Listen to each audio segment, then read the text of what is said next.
Assalamualaikum warahmatullahi wabarakatuh. Perkenalkan, nama saya Raka Pradiva dengan NRP 15 2022 dan 23. Di sini saya akan menjelaskan mengenai analisis dengan dataset dari Kaggle bernama Student Stress Monitoring Dataset.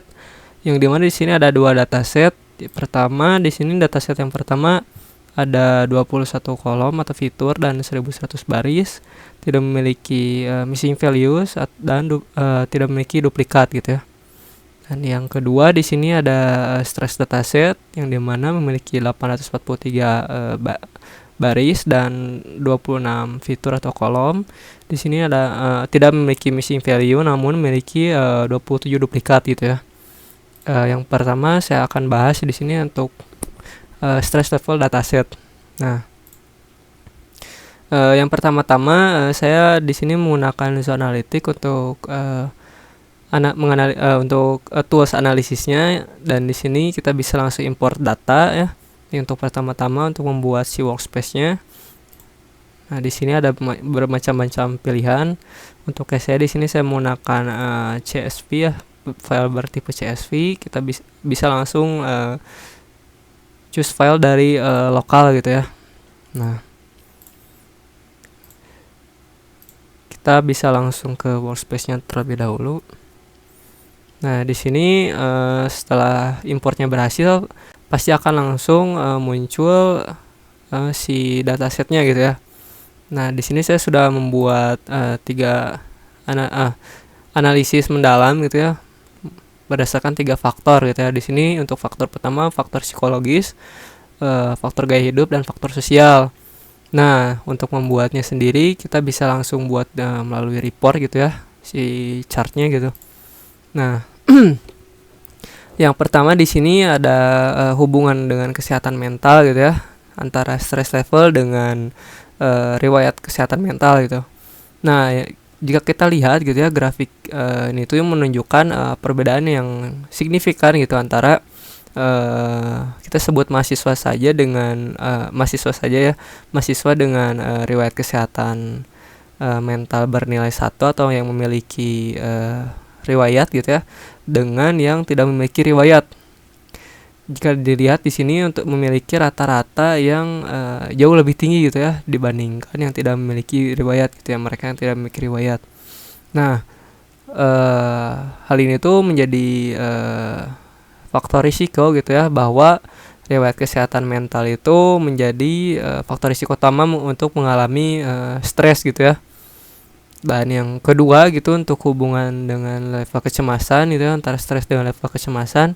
Di sini kita bisa lihat bahwa level kecemasan yang tinggi itu akan menyebabkan stres level yang tinggi juga gitu. Sedangkan jika tidak memiliki level stres gitu atau level anxiety gitu ya, atau level kecemasan, maka stres levelnya juga rendah gitu. Artinya faktor utamanya jika mahasiswa itu tidak ingin memiliki kecemasan yang tinggi, tidak ingin memiliki stres yang tinggi gitu ya, bisa mengurangi tingkat kecemasan gitu ya.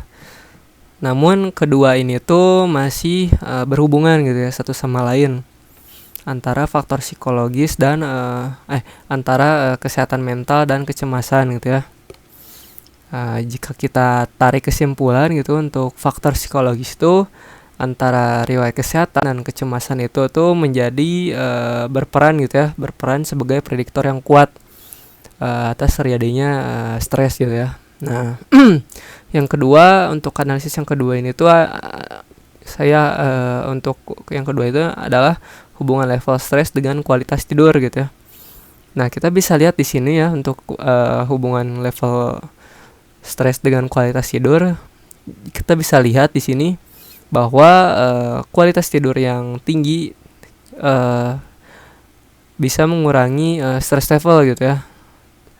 Tapi tidak menutup kemungkinan juga meskipun kualitas tidurnya tinggi gitu, bisa mengurangi stress level gitu ya, tergantung.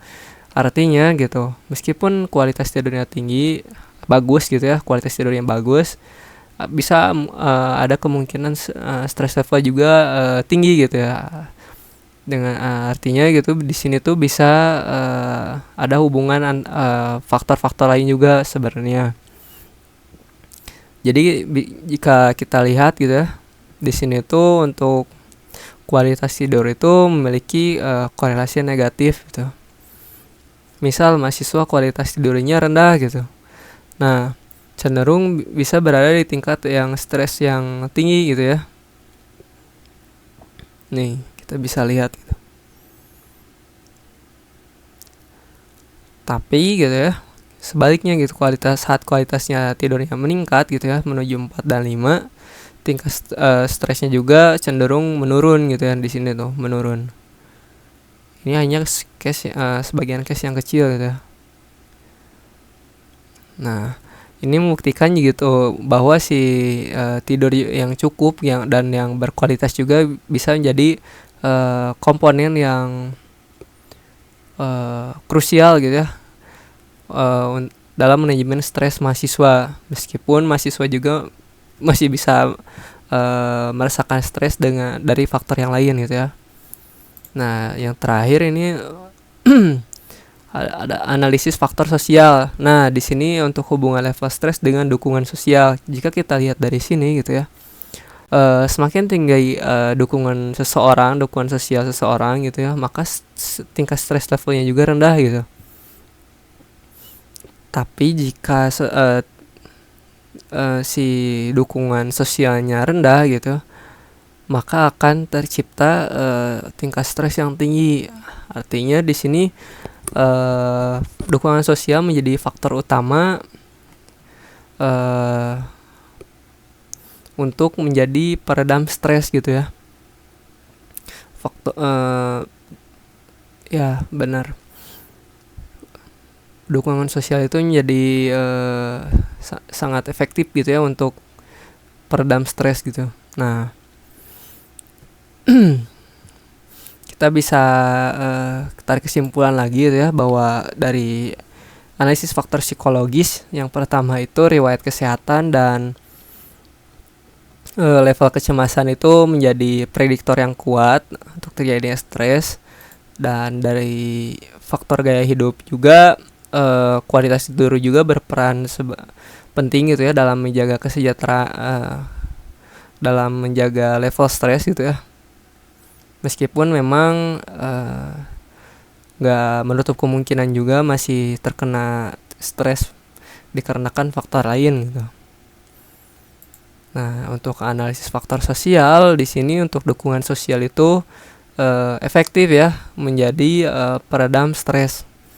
Nah, untuk yang dataset yang pertama mungkin analisis seperti itu. Dan untuk yang kedua gitu ya, kita bisa import datanya sekalian ya. Misal ya big data. Dataset kedua. Nah, di sini untuk cara importnya kita bisa langsung pilih gitu ya, dataset yang sudah di-download. Nah, dikarenakan sebelumnya memiliki dataset yang ini memiliki 27 duplikat, kita harus cleaning dulu datanya gitu ya, bersihkan dulu datanya dari data-data yang duplikat dengan cara prepare data. Nah, untuk di Zoho Analytics ini tuh ada fitur ya untuk transform data ya. Nah, di sini kita bisa transform untuk diduplikat atau dihilangkan duplikatnya berdasarkan kolom atau baris. Nah, dikarenakan di sini untuk yang duplikatnya itu dari baris, kita pilihnya yang row ya. Ini ada loading. Nah, di sini ditemukan 27 duplikat gitu ya baris.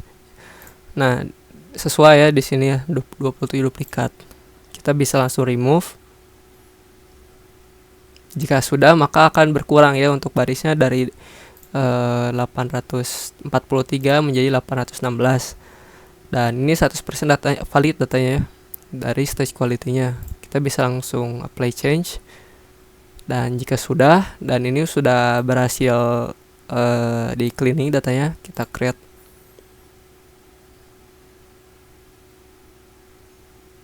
Nah, jika sudah, maka kita bisa langsung close dan akan langsung otomatis ke halaman datasetnya gitu.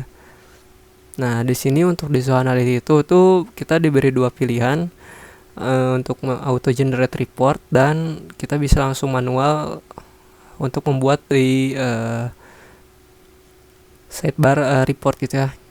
Sebagai contoh, kita bisa langsung gunakan saja gitu ya yang sudah di generate.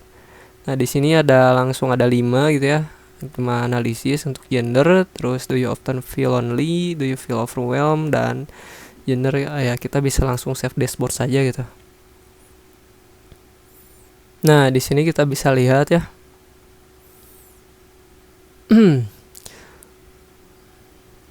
Kita bisa langsung lihat di sini ada 5 ya, ada 5 analisis. Kita coba yang ini aja dulu deh. Nah, di sini apakah kamu sering merasakan kesepian atau tersendiri gitu ya? Kita bisa lihat di sini datanya bahwa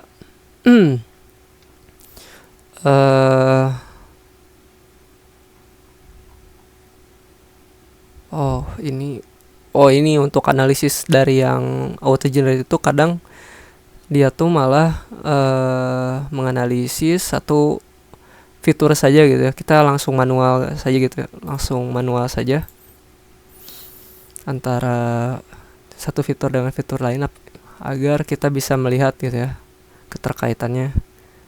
Ini ya. Kita berdasarkan umur saya itu. Nah, kelebihannya menggunakan Visual Analytics itu kita bisa drag and drop saja gitu ya, memudahkan untuk analisis. Nah, kita bisa lihat dari sini, kita measure dulu jadi aktual ya. Nah, kita bisa lihat dari sini ya. Ini artinya meskipun umur itu tidak menjadi faktor utama terjadinya perasaan sering terjadinya perasaan kesepian gitu ya. Nah, di sini kita bisa tarik kesimpulan bahwa yang dataset kedua itu tidak bisa dalam satu fitur saja gitu kita hubungkan, yang artinya fitur-fitur ini tuh memiliki keterkaitan satu sama lain, kita bisa tambahkan sebenarnya. Nah, misal seperti ini ya. Jadi untuk keterkaitannya itu dari do you often feel lonely or isolated, gender, dan age gitu ya. Di sini kita bisa lihat apakah seseorang sering merasakan kesepian gitu ya. Jika dilihat dari umur dan jenis kelamin gitu ya. Di sini kita bisa lihat untuk yang tingkat kelima gitu ya. Kita bisa lihat di sini di rentang 15 sampai 37 itu lebih dominan diisi oleh laki-laki gitu ya dibandingkan perempuan. Artinya umur juga mempengaruhi tingkat kesepian seseorang gitu ya, dan menjadi faktor utama terjadinya penyebab sering merasakan kesepian atau menyendiri gitu ya. Dan untuk yang dataset kedua ini tuh memang si fitur-fiturnya tuh saling berkaitan satu sama lain. Kita bisa coba gitu ya fitur-fitur lain gitu ya. Misal fitur yang terakhir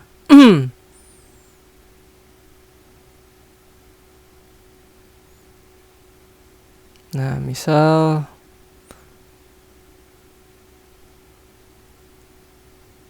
ini aja nih.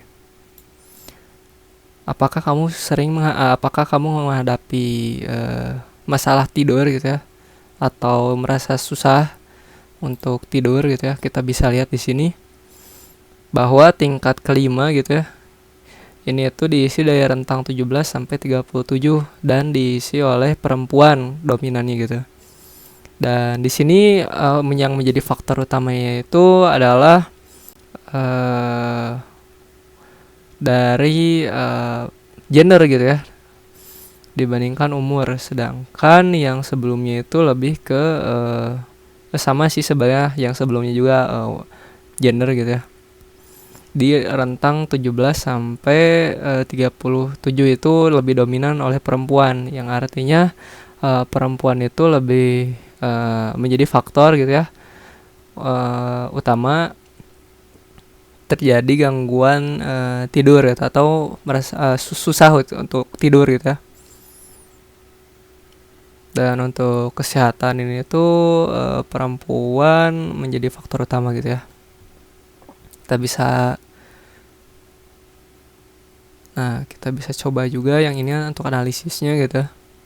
Nah, di sini untuk analisis yang terakhir gitu ya. Ini yang terakhir dari rentang umur 15 sampai 37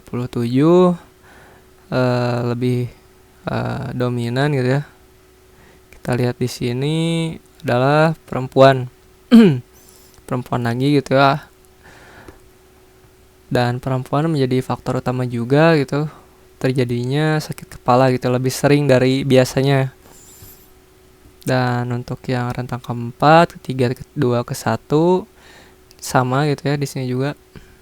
Dan lebih dominan perempuan. Mungkin sekian dari saya, mohon maaf bila ada kesalahan kata. Wabillahi taufiq wal hidayah. Wassalamualaikum warahmatullahi wabarakatuh.